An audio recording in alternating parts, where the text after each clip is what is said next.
All right, let's get right into it. Today, we're cracking open the playbook of three of the sharpest minds in business. We're talking Alex Hormozi, Cody Sanchez, and Daniel Priestley. We're going to boil down their best ideas into a fast-paced masterclass on how you can build a business from scratch. I mean, imagine if you could just download their exact frameworks for winning in business. Well, that's pretty much what we're about to do. We're breaking it all down into real, actionable steps that you can actually use. So, where does this whole journey even begin? You might think it starts with some brilliant idea, right? Nope. All our experts agree it starts with your mindset.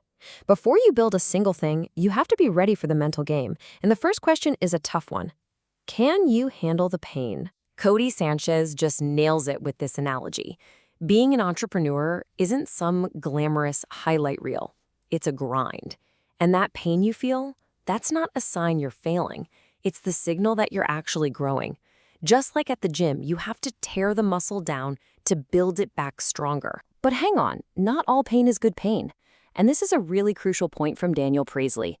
You have to find meaningful pain. You know, the struggle you willingly sign up for because it's connected to something you genuinely believe in. It's the difference between pointless suffering and making a sacrifice for a vision you care about. Okay, so you've toughened up your mindset. You're ready for the fight. Now you need something that's actually worth fighting for.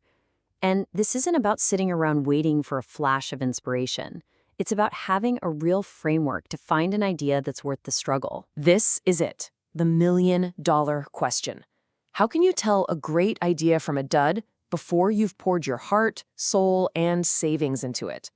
Well, luckily, our experts give us some pretty powerful filters to run our ideas through. So we've got two great starting points here from Alex Hormozi and Daniel Priestley. And you'll see they have a lot in common.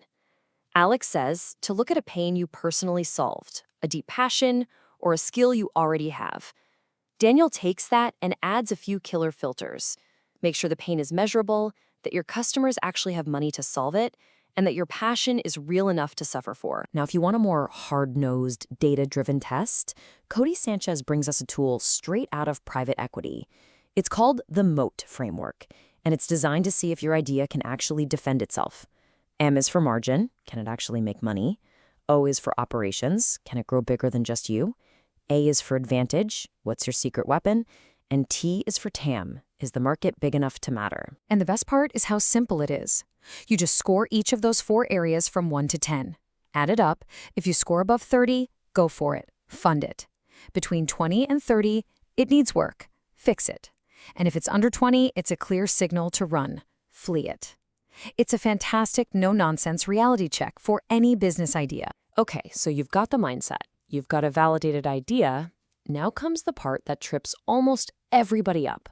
Pricing. How you price your offer can literally be the difference between success and failure. Just look at this number, 7 out of 10.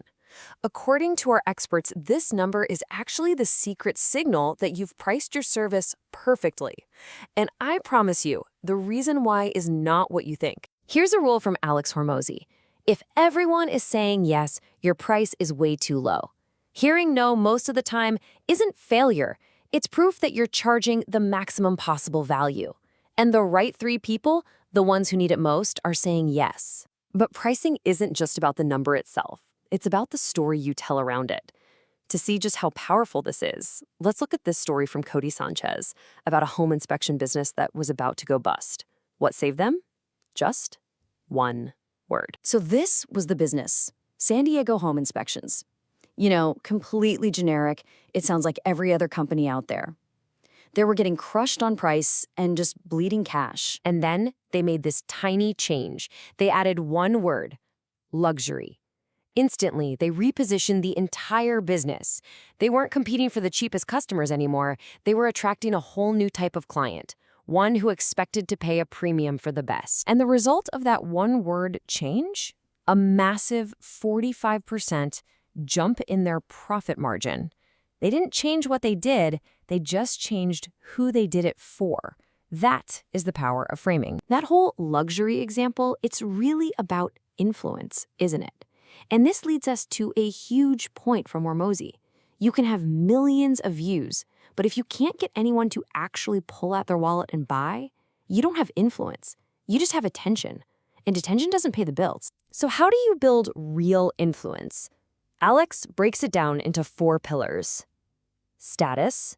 You control something scarce that people want. Power. When people take your advice, good things happen for them. Credibility. You have the receipts to prove you're the real deal. And likeness. Your audience can see themselves in your story. The more of these you have, the more you can influence action. And that brings us to the final, and maybe the most powerful idea of all. The end game isn't just to work harder for more money. It's to create leverage so you can finally break the link between your time and your income. To really see this in action, let's play a little game. What would our 3 experts do if we gave them $1,000, or $10,000, or $100,000? Their answers are fascinating because they show that true wealth isn't about the cash you have.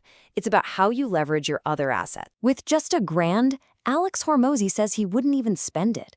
He'd find a local business with a dead customer list and offer to bring it back to life for a cut of the sales.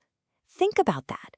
0 cash out of his pocket, pure profit, all by leveraging his skill. Stepping it up to 10 grand, Cody Sanchez also focuses on skills. She'd leverage partnerships. She'd use her time and energy to go out and find great deals for private equity firms. She's not buying a company. She's learning the highest leverage skill there is, making deals. And now, for the $100,000 play. Daniel Priestley's answer is brilliant. He says he wouldn't even start from scratch. No way. He'd take that money and invest it in an expert's idea. He's essentially buying their reputation, their network, their knowledge. He's leveraging their success to de-risk his own. Do you see the one thing that connects all of these ideas? It's leverage. From tolerating pain to setting your price to that final experiment, it's never just about the money. It's about leveraging your skills, your relationships, and other people's expertise. That's the real secret sauce. So the final question isn't about how much money you have.